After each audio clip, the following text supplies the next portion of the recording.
నిర్ణయించుకొని ఇంత పెద్ద ఎత్తున రాజేంద్ర నగర్ చేవేళ్ల గడ్డ మీదకి వెళ్ళి వచ్చిన అక్క చెల్లెలు అన్నదమ్ములకు పేరు పేరున శిరస్సు వంచి నమస్కరిస్తూ మనకు ఈ రోజు ముఖ్య అతిథిగా వచ్చిన గౌరవనీయులు పెద్దలు మన రాష్ట్ర ముఖ్యమంత్రి వర్యులు అన్న రేవంత్ రెడ్డి గారు,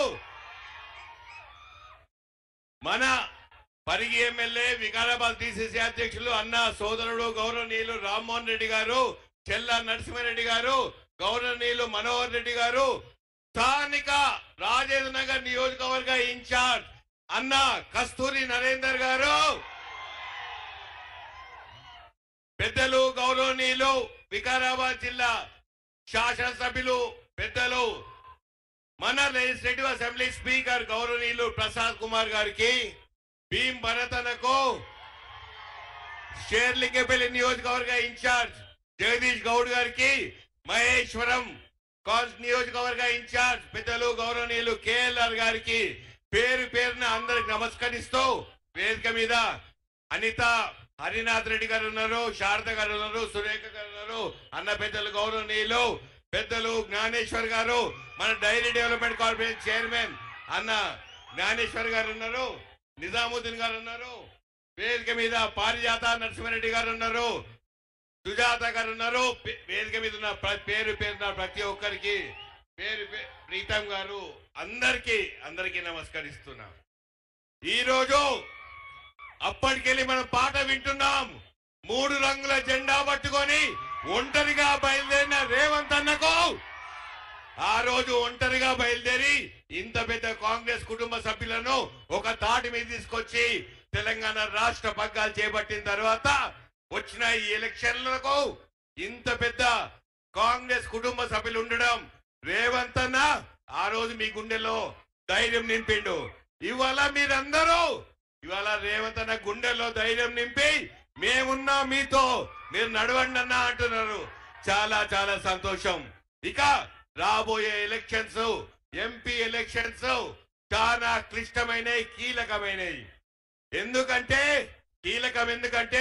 ఒకవైపు మన కాంగ్రెస్ పార్టీ లౌకికవాదం, సెక్యులర్ వాదంతో పుట్టినప్పటి నుండి సెక్యులర్ వాదంతో ముందుకు పోతున్న కాంగ్రెస్ పార్టీ, మతతత్వ పార్టీ బీజేపీ ఇంకోవైపు ఇవాళ పోరు చాలా చాలా క్లిష్టమైంది, కీలకమైనది. ఎందుకంటే పెద్దలు గౌరవనీయులు రేవంత్ రెడ్డి అన్న మొన్న ఇక్కడ పగ్గాలు చేపట్టిన తర్వాత వచ్చిన ఎలక్షన్ ఇది.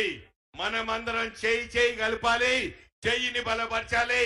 అందరు కాంగ్రెస్ పార్టీ అభ్యర్థులను గెలిపిస్తే అన్నకు బలం చేకూరుతుంది.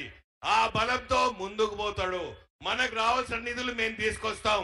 ఎందుకంటే 6 గ్యారెంటీలు అమలు చేస్తా అని 4 గ్యారెంటీలు అమలు చేసిన రేవంత్ అన్నకు అందరూ కృతజ్ఞతలు చెప్పుకుంటున్నారు.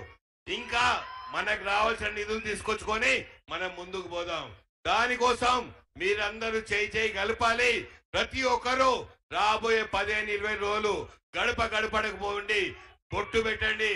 మనం ఇచ్చిన 6 గ్యారెంటీలు మొన్న పెద్దలు గౌరవనీయులు రాహుల్ గాంధీ గారు కాంగ్రెస్ పార్టీ మేనిఫెస్టో రిలీజ్ చేసిండ్రు. 5 న్యాయ్ 25 పటాకే అని చెప్పి 5 న్యాయల అన్ని వర్గాలు, యువత, మహిళలు, వ్యవసాయదారులు, కార్మికులు అందరినీ కలిపి ముందుకు తీసుకుపోతాన కాంగ్రెస్ పార్టీ ఒకవైపు. సంక్షేమాలకు వద్దు, ఈ దేశంలో సంక్షేమాలకు ఒప్పుకోని అంటుంది బీజేపీ పార్టీ. బీజేపీ అంటుంది హమ్ ఫ్రీ బీస్ నై దేంగే అంటున్నారు. పేదరికం ఉన్న ఈ దేశంలో పేదల సంక్షేమం కావాలా వద్దా? కాంగ్రెస్ పార్టీ స్వాతంత్రం వచ్చినప్పటి నుండి పేదల సంక్షేమానికి పెద్ద పీటేసింది. వీళ్ళు ఏ బీజేపీ పాలిత రాష్ట్రాల్లో కూడా ఒక్క పేదల సంక్షేమం పెట్టిన అని అడుగుతున్నా. ఒక్క పేదల సంక్షేమం కూడా పెట్టలేదు. ఇక నేను ఎక్కువ టైం తీసుకోను. నా పోటీ కొండా విశ్వేశ్వరరెడ్డికి తోడు. కొండా విశ్వేశ్వరరెడ్డి ఆయనకు 4,500 కోట్లు నేను డిక్లేర్ చేసిండు. ఆయనకు చాలా బంగారం ఉందంట. కానీ చేవెళ్ళ ప్రజలు, అక్కా చెల్లెల అన్నదమ్ములు అందరూ నన్ను బంగారు కొండ మా రంజిత్ అన్న అంటున్నారు. అది గత 5 సంవత్సరాలు మీకోసం ప్రజల మధ్యలో మీకోసం విద్య పరంగా వైద్య పరంగా సంక్షేమ పరంగా ప్రతి ఒక్కరు నా ఇంటికి వచ్చిన ఆదరించిన గౌరవించిన ఇంత ఛాయ్ దాయిపించిన పెళ్లికి వచ్చిన చావుకు వచ్చిన ఆ విశ్వేశ్వర రెడ్డి ఇంటికి వస్తే అపాయింట్మెంట్ తీసుకోమని అడుగుతుండట. అపాయింట్మెంట్ తీసుకొని అడిగి రమ్మనేటోళ్లకు ప్రతి ఒక్కరు రిటైర్మెంట్ ఇవ్వాలి. ఎవరినైనా గుర్తుపడతాడా అంటే పెద్ద పెద్ద నాయకులనే గుర్తుపట్టాడు. ఇవాళ పోతే నీది ఏ పార్టీ అంటాడు, నువ్వెవరు అంటాడు. నిధుల కోసం వస్తే ఆయన ఇంట్లోకి ఇచ్చినట్టు నిధులు ఇవ్వ అంటాడు. ఇవాళ ఎవరికైనా 1 లక్ష రూపాయలు సహాయం చేసినట్టు నేను ఛాలెంజ్ చేస్తున్నా. ఇక నా పైన లేని పోని అసత్య ప్రచారాలు చేస్తున్నాడు. నేను పదే పదే చెప్తున్నా, ఏ ఒక్కదానికైనా రుజువు చేస్తే నేను దేనికంటే దానికి రెడీ అన్నా. కోళ్ళంటే రేవంత్ అన్న ప్రొద్దున గుడ్డు తింటే నేనే గుర్తుకొస్తున్నా, ప్రొద్దున చికెన్ తింటే విశ్వేశ్వరుడికి నేనే గుర్తొస్తున్నా. ఆ గుడ్ల మీద ఈకలు పీక్తా అని అనుకుంటాడు. గుడ్ల మీద ఈకలు పీకలేవు విశ్వేశ్వరరెడ్డి. నేను చెప్తున్నా, నేను ఏ దానా స్కామ్ లో దేంట్లో లేను.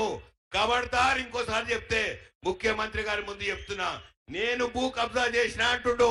ఒక్క ఇంచు భూ కబ్జా చేస్తే అన్నా రేవంత్ అన్న నా భూములు మొత్తం ప్రభుత్వానికి రాసిస్తా, ఏ ఒక్క ఇంచు అయినా.